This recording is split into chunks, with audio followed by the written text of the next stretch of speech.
Of Christmases Long, Long Ago is my new book arriving for the 2025 Christmas season. Find out what Christmas was like centuries ago. Sneak preview, it was weird and spooky and rowdy, kind of gross sometimes. Find it wherever books are sold in hardcover from Lyons Press and audiobook from Recorded Books. It's Christmas as you've never seen it before, and it makes a great gift. This episode of Christmas Past discusses Santa Claus in a context that's not suitable for very young listeners. Grown-ups, please enjoy this episode on your own. Thanks. For us, the light is always on because when people trust us enough to just drop off their mail and just drive away with no thought of what's going to happen to it next, that tells us they know what's going to happen. I'm talking to Gus Ruiz about the US Postal Service. He's the spokesman for the Postal Service here in the San Francisco Bay Area, and he loves his work. Well, I love my work. What I consider the real creed of the United States Postal Service, and it really bears... Admit it. During the Christmas season, checking the mailbox is part of the emotional arc of your day. It's like a mini Christmas in itself, with cards arriving in brightly colored envelopes, maybe with stickers and festive rubber stamps and holiday postage stamps on them, packages arriving that instruct you don't open till Christmas, or well wishes coming from friends and family and forgotten acquaintances all over the place. Heck, even some of the catalogs are welcome surprises. I'll bet you never stop to think about just how much of Christmas wouldn't be possible without the Postal Service. Americans are responsible for 40% of all the mail sent in the world, and the busiest mailing day of the year, of course, falls during the Christmas season. In 2015, the Postal Service processed over 600 million pieces of mail on December 14th, and it delivered about 13 billion cards, letters, and packages between Thanksgiving and Christmas Eve. And countless among them, of course, are all of those letters written with an address that simply reads, the North Pole. Children have been writing letters to Santa for well over 100 years. But the history of that tradition has a couple of surprises waiting for us, like how it really got started, and where those letters ended up, how newspapers lent a helping hand, and how the whole practice was made truly popular by one man, who turned out to be one of the most audacious con men in American history. I'm Brian Earl. This is Christmas Past.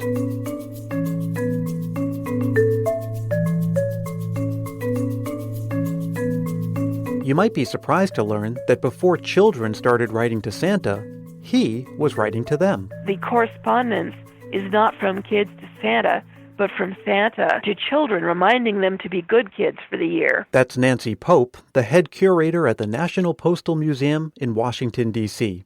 It's part of the Smithsonian Institution. So, Santa wants to make sure that you're behaving and you're doing what you need to do. It's kind of like, look out or type of thing. Evidently, many parents wrote letters to their children in the voice of Santa, to comment on their behavior and to remind them how Santa treats children who don't behave themselves. Well, it wasn't long before children got the idea that they could write back.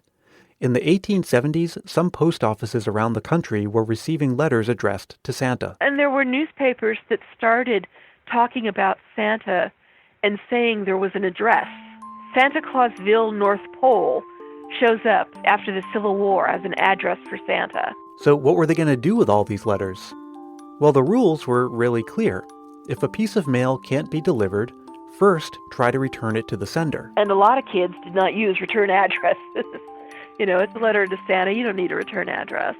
And if it can't be returned to the sender, it would next go to a place with a really depressing name, the Dead Letter Office. The function of the Dead Letter Office is to take a letter and try to get it to someone.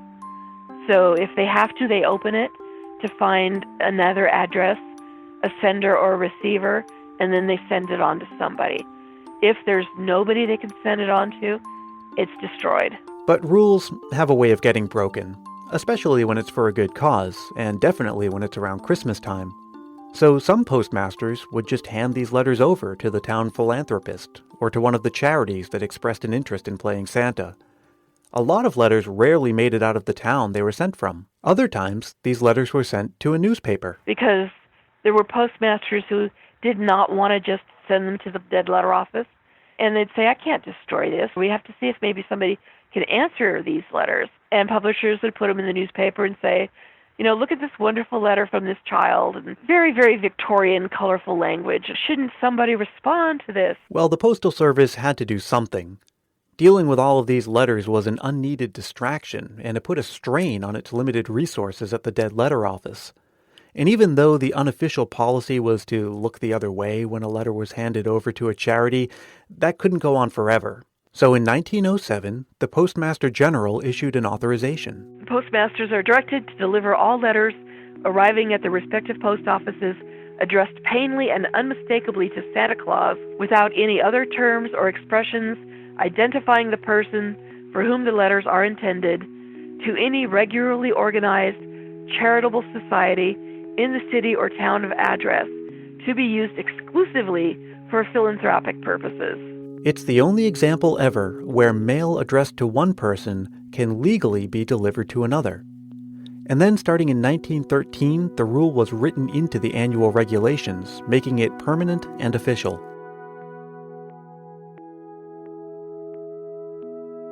In a big city like New York, where thousands of letters were pouring in, even the act of simply handing them over to charities was still a big pain.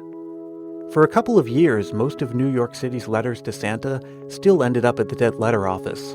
And that was a pretty big deal. It was even front-page news on 2 different newspapers.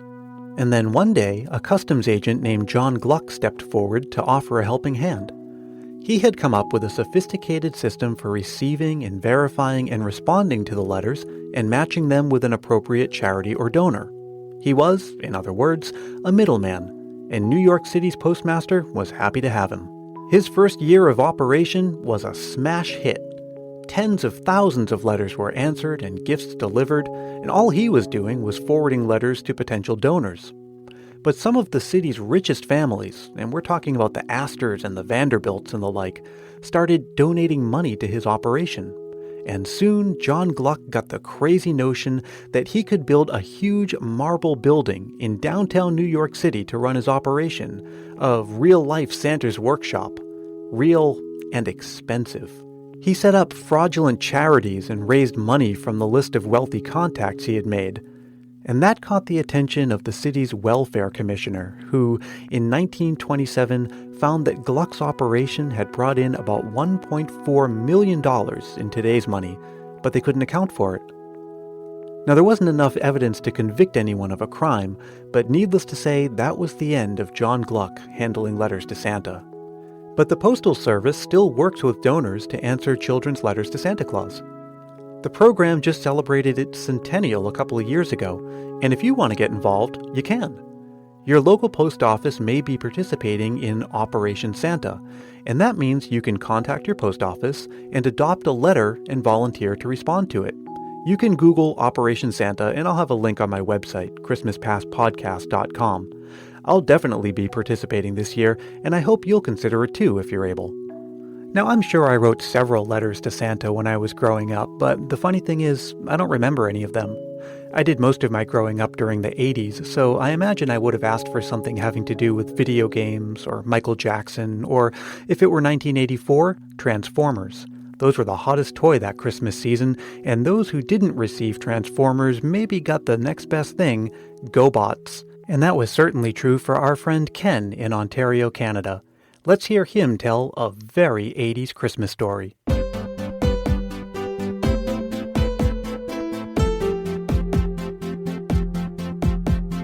So every Christmas has that must-have toy, and there's always the less expensive, cruddy knockoff waiting to disappoint that hopeful youngster. And that's how I felt after I tore into that wrapping paper to reveal my first GoBot, a robot action figure which transformed into a motorcycle. And by transform, I mean he took those big wheels off each of his shoulders, and tucked one between his knees, and held on to the other one, and basically sat down. But I gave my GoBot the benefit of the doubt, you know. Maybe there's more than meets the eye to this transforming robot. Maybe B.A. Baracus here can ride him around when he needs a break from his A-Team action van. Besides, even though all my presents were open, and Christmas was effectively over for me, I knew I'd be going to Gran and Grandpa's house. for Boxing Day, where I'd be showered in gifts by my uncle and many aunts, for what I like to call Christmas 2, the sequel. So I get to my grandparents' house and they have a strict no presents before dinner rule. It doesn't hurt to swing by the old tree and take a gander. I hold my Aunt Grace's gift to the light. You know that translucent wrapping paper that only aunts seem to use? You can just make out yep, that's a GoBot. Not only that, it's the identical GoBot I had waiting at home, but I took the whole thing in stride. If that's how she wants to play this, I can show my aunt I can be the bigger person. So I strolled up to Aunt Grace, and I said, yeah, it's okay. You bought me that GoBot I already have. I mean, I wouldn't feel too bad about it. Maybe they can be like twins or something. And my mom yanks me away by the ear as if I were the one who's out of line. But we have dinner and open presents and surprise, a GoBot. Thanks, Aunt Grace. That's okay. There's still several aunts in the ant colony. Handed another gift to Kenny from Aunt Lois. Well, the size and shape of this box feels familiar. I just can't put my finger on it. Yeah, that'd be another motorcycle transforming GoBot. I think I learned a valuable lesson that year. Hey kiddo, just a heads up, your family's poor, so life's gonna hand you a lot of GoBots. Maybe it's just the nostalgia talking, but it seems like even the things from the 80s that weren't that great were still pretty awesome. So how about you? Do you have any Christmas memories that you'd like to share? If you do, I'd like to share them right here on the show, and it's super easy to do. All you have to do is record a voice memo on your phone and send it to me at christmaspastpodcast@gmail.com. Try to keep it to about a minute more or less, and be sure to say your name and where you're from. You can also email me something, and maybe I'll get a chance to read it here on the show.